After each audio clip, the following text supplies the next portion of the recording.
Firmly believe that all of our history should be preserved and taught, and these men, again, died for their freedom and died for you and me, and we needed to not forget them and memorialize them here. Jerry Miller of the Shelby County Historical Society is referring to the black soldiers based at Camp Nelson in Jessamine County.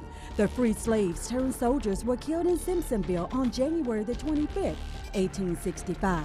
I met Miller in the area where the Simpsonville Massacre took place. It was a day very, very much like today. It was snowy, it was bitterly cold, and a troop of U.S. colored cavalry, about 80 men, were driving 900 cattle along the old Midland Trail, which today is US 60, but it was much smaller then. And they wound up getting this far, and they were had been discovered the night before. Confederate guerrillas based out of Spencer, Anderson, and Shelby counties planned to attack the troops. The following day, the unthinkable happened. 22 died here.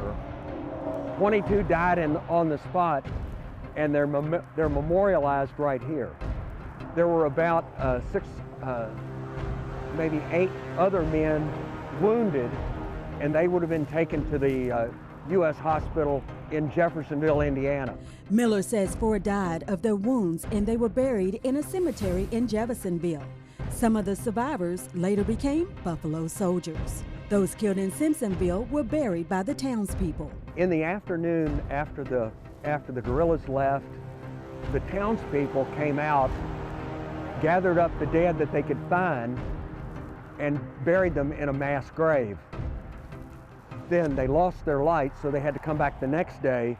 They gathered up the rest of the men that they could find and buried them in another mass grave.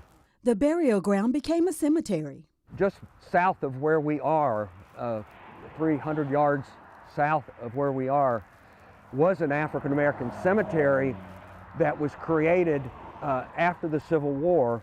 It was is probably organized by the Black Oddfellows. So what happened to the white officer that was leading the soldiers? A man named Flint was leading this group. He actually had been tricked out of his boots the night before by the Confederate guerrillas.